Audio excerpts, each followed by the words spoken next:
Hey, what's up YouTube world? It is your girl here, the Venusian Bull, and I am back with another video in the Planets in the Houses series. And in this series, we are discussing planets in the 7th house. More specifically, we are discussing Uranus in the 7th house in this video. Okay, I'm going to try to get through this a little bit quicker than the other videos because I don't want the camera to die. All right, so once again, the 7th house has to deal with relationships of all kinds, partnerships, business partnerships, marriage contracts, open enemies, close personal relationships like who you relate to, like best friends and things like that, as well as what you attract, as it is the opposite of the 1st house, which is what you project and what you put out there, and the 7th house is what you attract in other people. So with Uranus in the 7th house is similar to having Uranus in Libra or having Aquarius on the 7th house cusp. And once again, because we're in the 7th house and we're dealing with the people and relating to others, I felt like I would show my face. So here you go.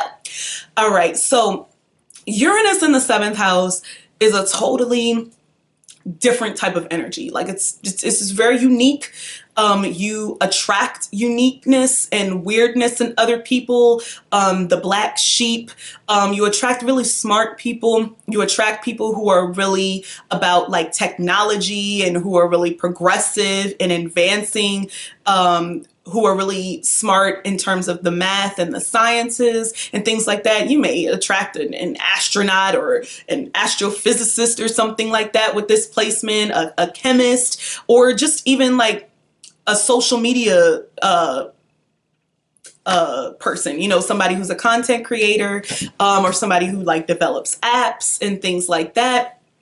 But this energy is very predictable. You're not attracting stable people, okay? So if you're wondering why you're always attracting these people and they're here today, gone tomorrow, they act like they like you and then they're gone, it's because it's Uranus. It's unpredictable. It's electric. When it's hot, it's nice, but when it's gone, it's gone. You know what I'm saying? These people can be more like friends to you than relationships. So if you're wondering why you're never able to settle down, like you're really attracted to these weird, quirky, different people that have their own unique sense of self, but like they never want to stay around. They don't like commitment and things like that, which kind of brings it to you not really liking commitment.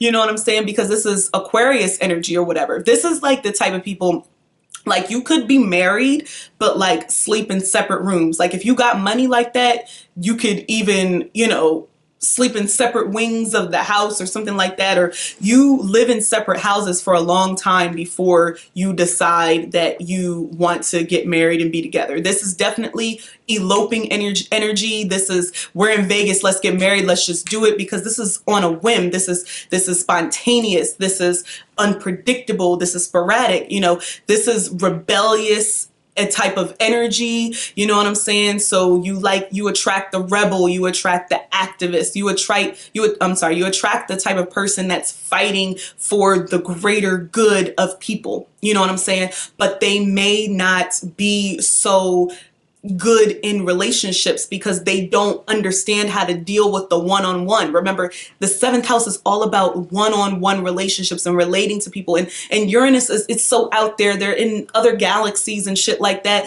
They don't understand how to deal with just me and you. Like they don't get that. It's all about masses of people and humanitarian efforts, which is all well and dandy and good. But what about, you know, your needs in terms of an actual relationship? So just be mindful of that and try to find some balance in attracting these really forward-thinking, progressive, into technology people that are all about loving the world and things like that, and try to find some balance in them connecting with you on a personal level as well. It's very important if you actually want a relationship. And remember, even though the 7th house has to deal with relationships, it could show you that you're not fit to be married or you're not fit to be in a traditional committed relationship. Having Uranus in the 7th house is not going to be a traditional relationship. This could be an open relationship.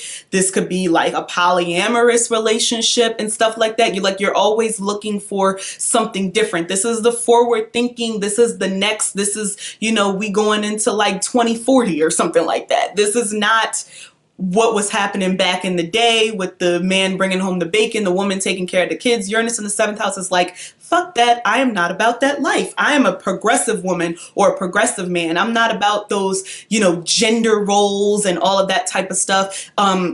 Uranus in the seventh house could definitely be somebody a part of the LGBTQ community and who is attracted to the same sex, which, could still seem taboo to people. But Uranus rules Aquarius, and Aquarius does rule the LGBTQ community. So you could definitely have that type of energy as well.